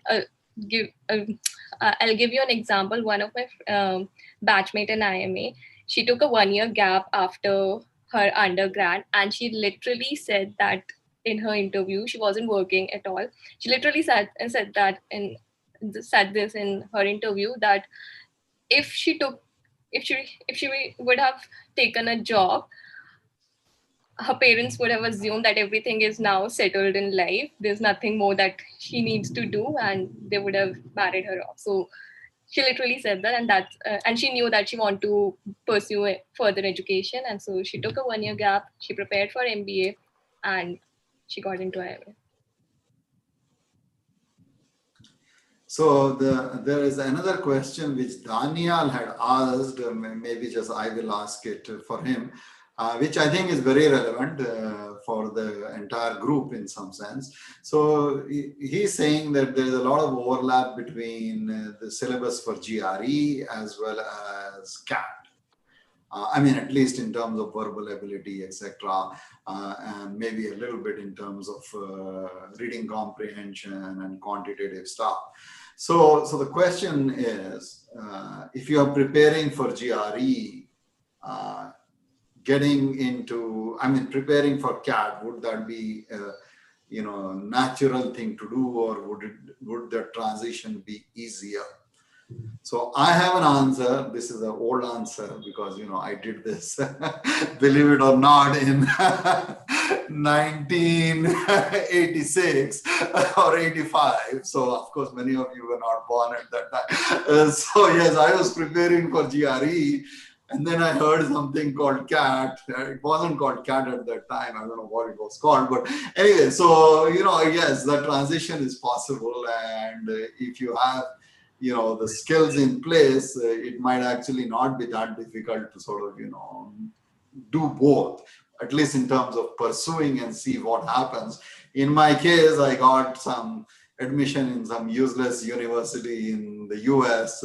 I will not name it just because I'm now a professor. I cannot do those types of things. But anyways, and then I got into IIM Bangalore, so I decided, okay, let's go to IIM Bangalore. Yes, that transition is possible. Danish Raza has a number of questions. Danish, if your connection is good, you want to ask them yourselves. This might be a good opportunity to get the students to start participating. Danish? Yeah, I love to ask. Hello, Sure. am I audible? Yes, you are. Okay.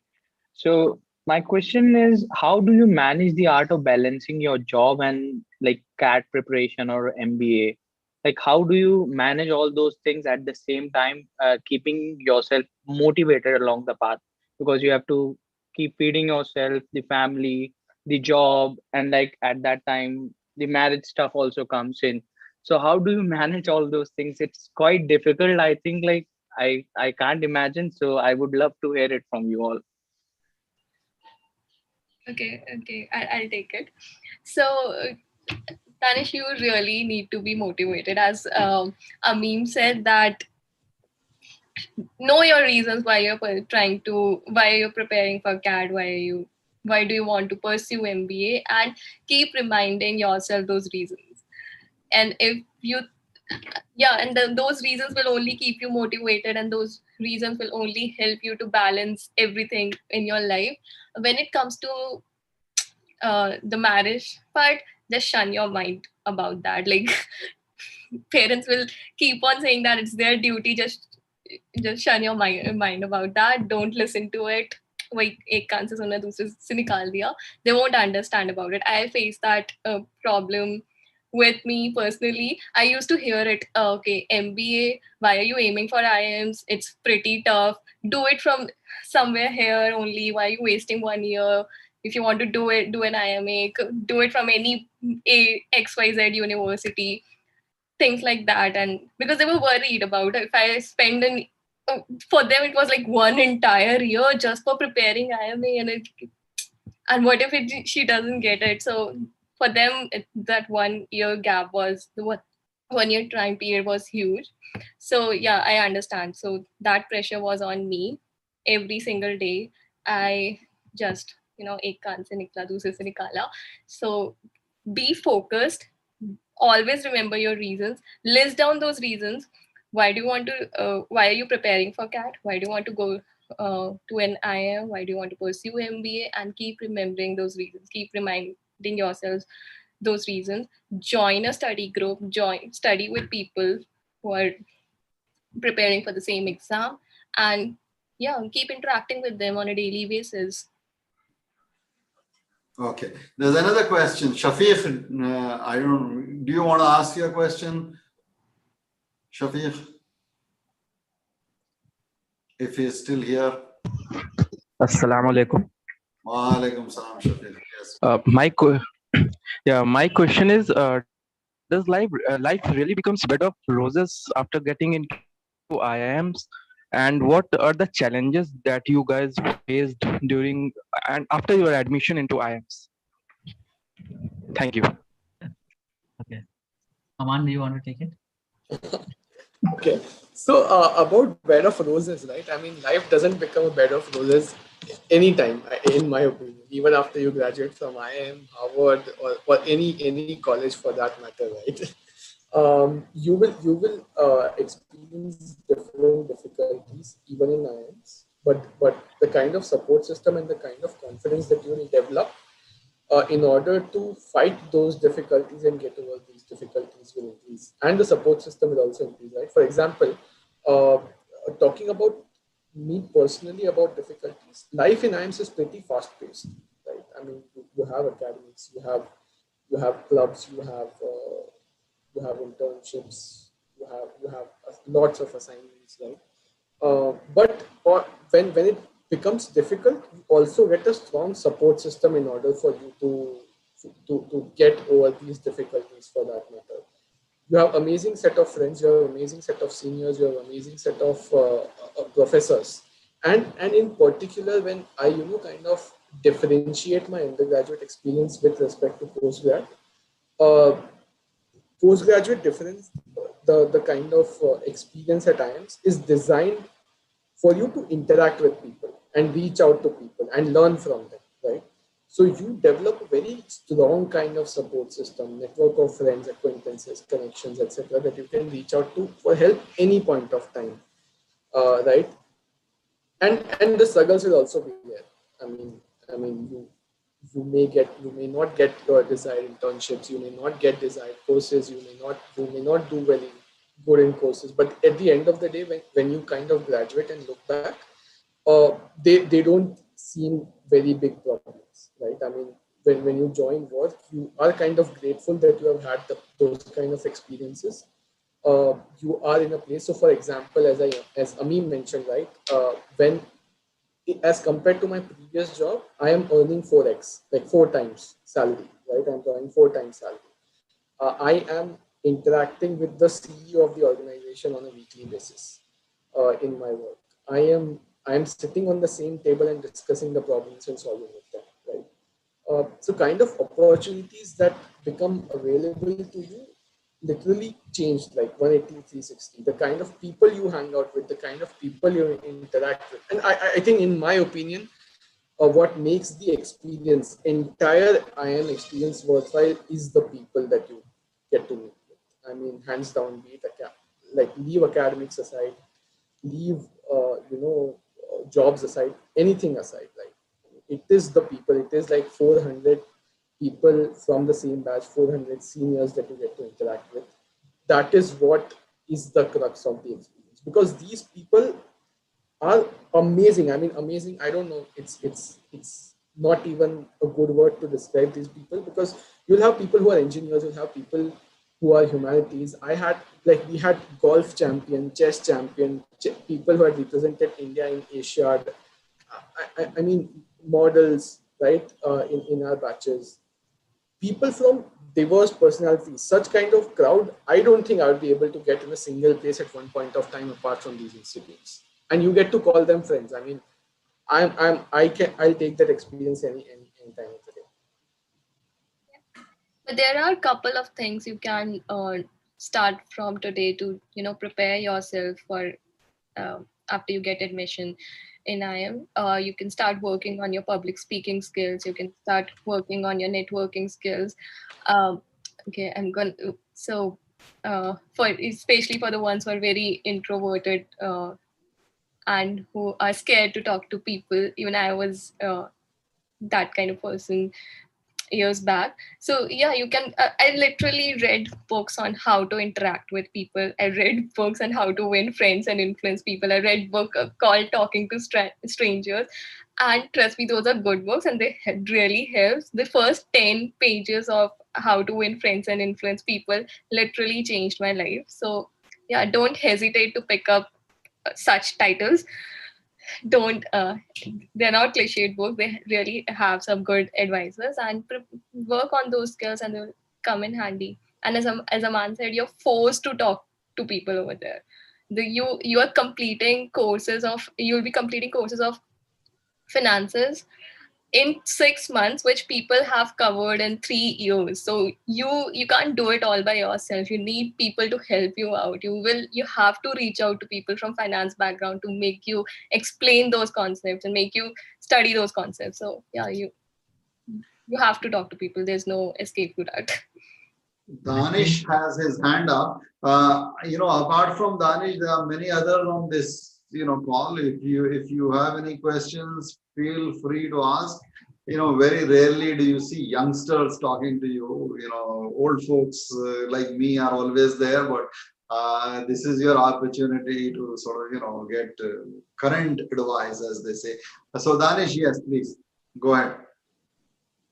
Yeah, actually, I just wanted to know, how would you summarize, like you told, like your life was changed after reading the first 10 pages of those books, how to start a conversation and all.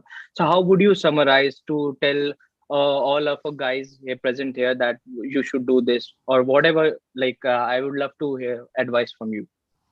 Nice trick, Danish. मुझे 10 page भी नहीं पढ़ने, मुझे अभी बता दो. Nice. Good. So I will still say read it by yourself. I can summarize those 10 pages for you, but read it, understand those pages from your own perspective, and you'll understand it. The main crux of those pages is that every person has an opinion, every person has a different perspective. They can justify their own actions, their own words in their way, and there's no way that you can find to win them over. So whenever you're having an interaction with someone, you need to understand their side of story as well, from where they are coming, their perspective as well, and it can't be all you. So that's the major crux of those 10 pages. But read them by yourself, understand it from your own perspective, and yeah. Okay. Anybody else has a question? Otherwise, we should wind down, because this is it's gone on for some time now, and it must be late in India. So if there are any questions. I see one question here, that after being shortlisted, what will be the approximate fees of top IIM like Ahmedabad, and what the scholarship and opportunities, how will you manage to handle this? Okay, fine. One of the yes, all of these institutes, whichever were listed in top 20, I think on an average, I can say that all of these, the fees would be somewhere between 16 to 24 lakhs. All of these MBA colleges. If you look at IIM Raipur or newer IIMs, the fees would be around 16. If you look at XLI, IIM Ahmedabad, IIM Bangalore, all of these will be on the north of 24 lakh fees. So that's fees cleared. But the other thing is that the day you get admission into these institutes, you will start getting mail from Punjab National Bank, Central Bank, State Bank of India, saying that, okay, we are offering loans at the lowest price or the lowest interest rate possible. And because you have qualified these colleges like IIMs and all that, so they don't take any collateral from you. That's the first advantage that is there. So you don't need to say कि okay मेरा घर गिरवी रख लो और मुझे MBA की degree दे दो. Nothing of that sort happens. So you just go and sign a form and your loan gets sanctioned. So that is how it is easy, how easy it is to get that loan. And paying off that loan also is not that difficult after you do decently well in those institutions. Now coming to scholarships, there are a lot of scholarships which are institute driven, and also there are a lot of scholarships which are driven by other organizations also. For example, if you, for example, how you used to happen in Excel, and I think it used to happen in similar fashion all the other institutes also. So like Aditya Birla says, okay, fine, if you are the top 20 rank holders of your institute, we will give you 4 lakh rupees of a scholarship under the name of XYZ person in Aditya Birla. Your institute, if you are in the top 20 in let's say directors merit list, then they give you some amount. If you are a good let's say you there are other scholarships like some XYZ people, government of India scholarship, so they are also giving scholarships. So there are scholarships, but if I have not come across a scholarship which is like, okay, your 100% of your fees is financed from this scholarship. So not like that, but a bit of it like 2 lakhs, 3 lakhs, 4 lakhs, these kind of scholarships are there, uh, possible. But I think 99% of the people who are not, so there's a joke in MBA that the luckiest person is one who did not take a loan for doing his MBA. So whose parents could or someone could get their MBAs financed. So, but I think for the majority part of the students that are doing MBA from these institutes, all of them are going for an education loan. And these education loans, I think, are the cheapest loan that are there right now. For example, my interest rate was 7%. So there is no interest that is, no loan that is cheaper than that. And that's because you have qualified that examination. Exception to this pandemic. In this pandemic, all the loans have gone very low. Housing loan has gone below 6%. So other than the pandemic, I think it's the cheapest loan that you get. So yeah. Okay, there's a question from Ayman Rizwan saying, Ayman, do you want to ask it yourself or should? Yes, sir. Can you hear me? Yeah, I can. Everybody can. Everyone. I wanted to ask.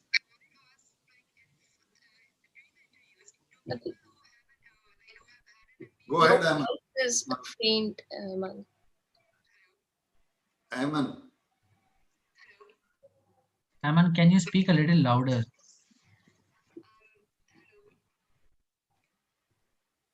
Ayman, it looks like we could hear you before, but now we cannot. So let me just read it. It's probably easier given that we are towards the end of things. So her question basically, if I understand it correctly, is that during the interview, do people whose first priority was an MBA degree have an advantage over others who were probably pursuing multiple things, but at the same time ended up sort of, writing the CAT. Okay, so, and, my experience is, I was exactly in the same position as, this particular question. Nobody really says, okay, I am going to get into the IIMs and that is the only thing that I am going to pursue. It's very difficult. You have to pursue many things in life. And so I don't think that matters. As Shaista mentioned, it is all about how to make yourselves interesting and how you can converse. And I think that's what matters. But you guys can answer it probably. Okay, I think I'll take that up. So first point, no one in the interview is going to ask about your priorities. Fake it till you make it. Say them you're made for IIM. Say them your IIM has been your dream since you were born. Just make it IIM. In the interview, nobody is going to ask you what your other options are or where is IIM placed in your priority list. Yeah, so do that. But personally, be aware about your priorities. Be very well aware where does IIM stands for you, what other opportunities do you have, and where is your interest more inclined. Just have that clarity to yourself, and for sure have that clarity. Try to seek that clarity. But in the interview, nobody is going to ask what your priority is. Any other questions? Barira, you have a question you want to ask? Let's make that the last question then. So Barira's question was what? Hello. Yeah. Go ahead. Yes, Barira, please. So my question was like, how can we prepare for any interview in a best of best manner? Because we can't be fully prepared for the upcoming questions from the interviewer. So how can we prepare for the best way possible? I think I'll take that up. So as I had mentioned during my when I was sharing my interview experience, right, that I was not prepared at all for the mechanical engineering questions that I was expecting will come my way. And as Shaista mentioned, right, every interview will start with tell me something about yourself, right? And that is the chance that you have to structure the interview according to your wishes. So what I did was I completely skipped that I was a mechanical engineering student in tell me about yourself. So I did not mention at all, right, that I had graduated from mechanical engineering. And I mentioned all the parts that I wanted them to ask me. So for example, I said that I had a habit of reading books. I said that I had lived in those cities. I said that I was a part of these clubs and I founded these clubs in my undergrad. I said that I loved cycling, right? All these things I mentioned purposefully because I wanted them to pick these things up and ask me questions about it. I did not mention at all that I was a mechanical engineering student or I was, working as a data analytics kind of associate at a company, right? Because once that Pandora's box gets opened up, they can ask any kind of questions, right? So the first thing I do when I am appearing for any kind of interview is that I write everything I've done about in my life, right? So for example, if let's say I have founded a club, right? I will write about that, what was my drive about finding that club, what all activities I did, what kind of learnings I had, what was the time period, what was the inspiration, what all help did I need, and where did I seek help, how did I manage my time during academics, during work life, during that club, etc. So you write all the possible questions, right? And then you write one-line answers to those questions, and then you think, okay, what can be the next question if you answer this particular, if you answer this way, right? So you develop a chain of answers, and most of the time you would have covered 80 to 90% of the questions this way, and rest then you will have to leave it to luck. I mean, you can't be 100% prepared, right? But be prepared in the best way possible and drive the interview. Don't leave it to the interviewer to drive it. You yourself should be able to drive the interview. This is great, and I guess you can also do mock interviews. Help each other out. Yep. I think that helps. I think we are nearing the end. Probably people are tired. Basharat bhai, do you want to finish? Yeah, the last point which Aman said, I think you plan your interview like a good chess player. He decides what moves the opponents will make. So then you plan it and then you trap the opponent. He keep on making those moves which you wanted him to make. Wonderful point, Aman. And then nobody really realizes this, and they make some nonsensical statement, and then they get trapped after that. It's a good point, really. I think everybody should learn that. Yeah, in fact, the entire, approach that he sort of, presented about interviews is something, very general and can be applied in almost any interviewing situation. So I think that itself is valuable. So, Basharat Bhai, do you want to conclude or should I conclude? Yeah, I think you can conclude. It was excellent. All the three of you have done really full justice to the topic, and I'm sure our youngsters are inspired a lot. And then they made it so simple. No, it's possible. You decide. That's it, and you work for it, and then you can make it. And Shasta, I think you have a good habit of making things easier by when you talk, you keep smiling, and then you never make it feel difficult. You never gave them that kind of feeling that don't attempt it. I'm sure most of them will sign up for MBA, the CAT exam now. Thank you. In fact, all three of you, are smiling individuals. Yes, yes. Excellent role models for all the students who benefited from you today. It's, makes me proud to see such youngsters from within the community. And so, thank you very much once again for doing this. This was a wonderful, wonderful session. In fact, very motivating. It almost motivated an old guy like me to write the CAT again. So I think, all in all, thanks a lot. Really appreciate it. And, hopefully the students and also CETI can benefit from your continued association.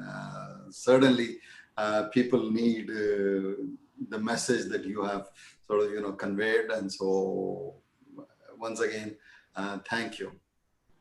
And also, before leaving, just one last thing that I would like to say is that it's not, we also believe that MBA is not the only option to do well.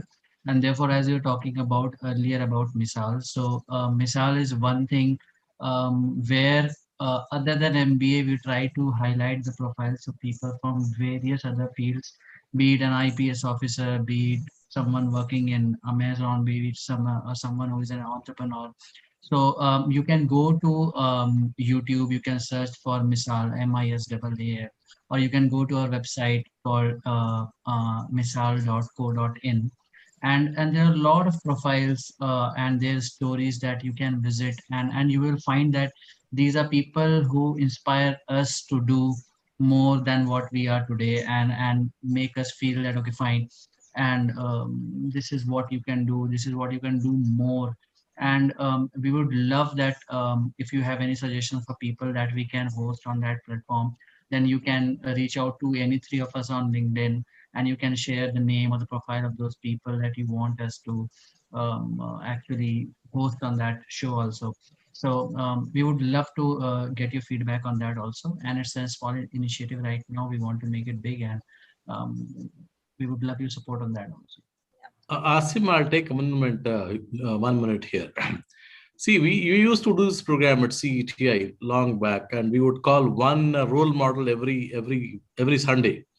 And then the format of the program was it could be DGP or Commissioner of Police or some politician, a good person or a bureaucrat. Now, half an hour, that person will talk to these youngsters. This was the 19-21 age group. And then he will tell them what he was doing when he was your age, these guys' age, exactly, 19 years, what were his hobbies, how he spent his time, how he wasted his time, how he was ignorant about a lot of things, and he would fight with his parents and never bother about time. And then finally where he has landed. After those 20-25 minutes, 45 minutes, we'll throw the session open, 1 hour in fact. The participants were allowed to ask any question except a personal question. And these people would take it very sportively. We'd get people from military, we got from the defense services, and then something like that, what you guys have been doing, but I don't know why we stopped doing it. And then when they were talking about how they behaved at that age, these boys will be comparing themselves, boys and girls. And then say there's so similarity between what they did and what we're doing. then when they can do it, why can't we do it? That is the question which keep coming on in their mind. Oh, I just want to mention that. That's a pretty cool concept. I think we should start it again and do it collaboratively with Misal. Like, yeah, Shasta, that the only thing is if you show video, that you will not get that. Everybody will have a unique question in their mind. And they raise this question, and this person, no, I tell you, I'll take 2 more minutes. How we used to do that? We would tell this group, we had a group, we was called Compete Club. We had a group of 40 students. Every year, one batch, we would do 13 Sundays. Then we say, okay, who will call, which role model will call. Then we would push that name slowly without it coming from our side. Then they said, why don't you go and meet him and invite them? They said, no, sir, how can we go and invite them? He's commissioner of police. He will not give us an interview. We would say, you go and try. And then they used to be known to us. So we'll put in a simple word that they will call you. Please allow them to come and meet you and treat them well. So these guys, these 3-4 of them, boys and girls together, they would go as a group. And then this secretary will take them into the ante room, make them sit there, serve them tea and then biscuits and some snacks. And then this man will come and sit in the ante room, talk to them for half an hour, tell them about themselves, invite them, you will accept the invitation.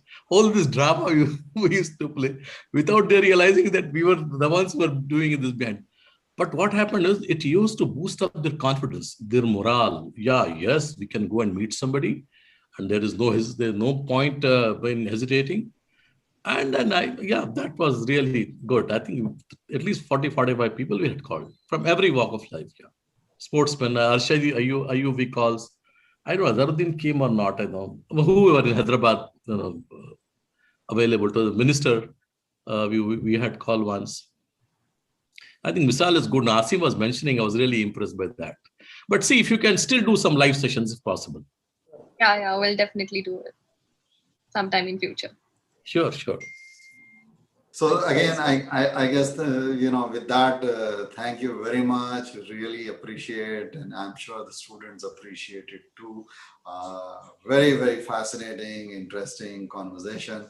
So with that, I think Khalil, maybe you will have to end the show.